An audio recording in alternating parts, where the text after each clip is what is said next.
नमस्कार, आप देख रहे हैं DS प्रो। मैं हूं आपके साथ तफीसा। जैसे ही लोकसभा चुनाव 2024 नजदीक आते जा रहे हैं, वैसे ही एक बार फिर नीतीश कुमार ने विपक्ष को साधने की कोशिश तेज कर दी है।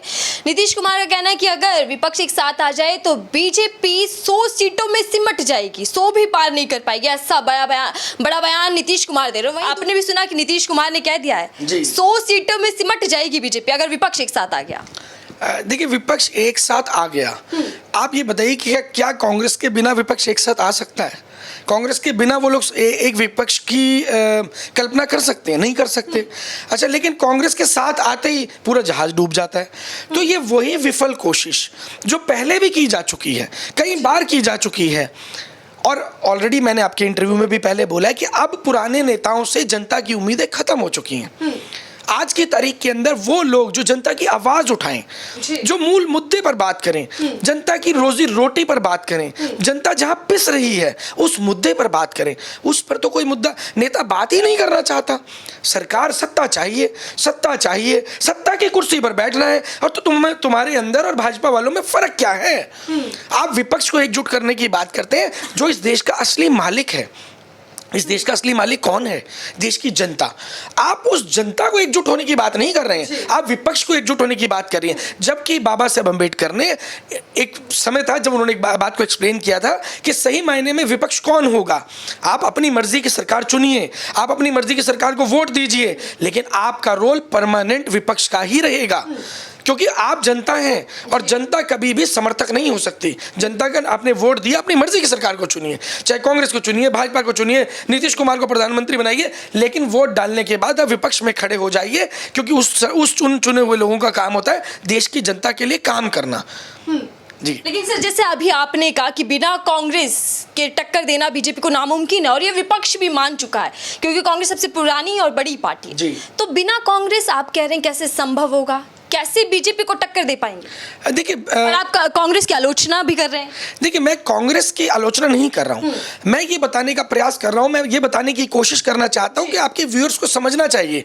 मैं एक राजनीति का विद्यार्थी हूं, विद्यार्थी होने के नाते मैं भली भांति चीजों को समझता हूं कि किस तरीके से राजनीति को आगे बढ़ना है।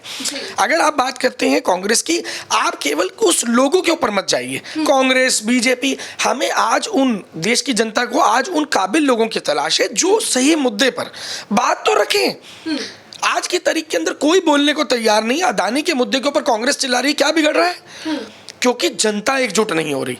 और आप ये सोच रहे हैं कि जनता एकजुट नहीं होगी, विपक्ष के 10 नेता 50 नेता 100 नेता एकजुट हो जाएंगे तो सरकार बदल जाएगी। ऐसा नहीं होगा। तो सर, कब होगी जनता एकजुट? कब आएगी जागरूकता? क्योंकि महंगाई बढ़ गई, बेरोजगारी, आंदोलन तो लगातार हम देख रहे हैं, लेकिन जनता कब एक साथ आएगी?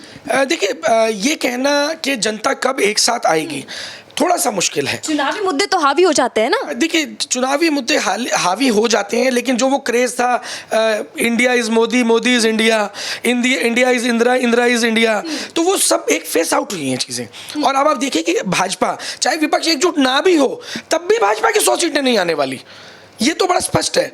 हो सकता है कि लोग इतने निराश हो चुके हैं, हो सकता है वोट देने ही ना जाए।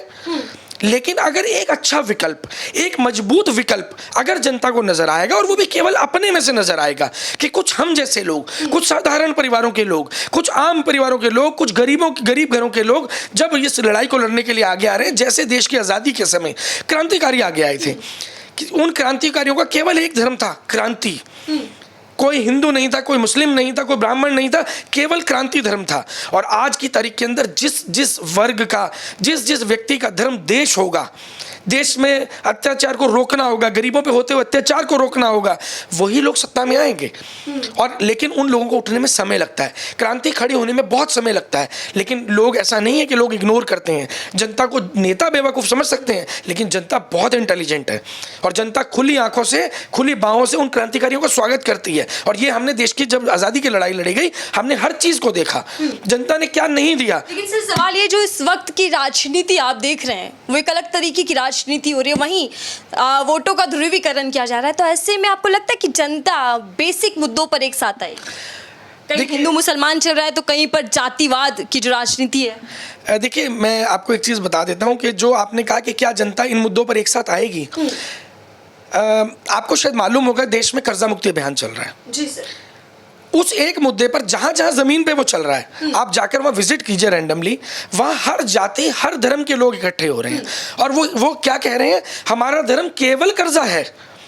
चलिए मान लिया, लेकिन अभी आपने अमित शाह का जिक्र किया, अभी आपने कहा कि बीजेपी चाहे विपक्ष एक साथ आए ना आए, लेकिन बीजेपी 100 पार नहीं कर पाई।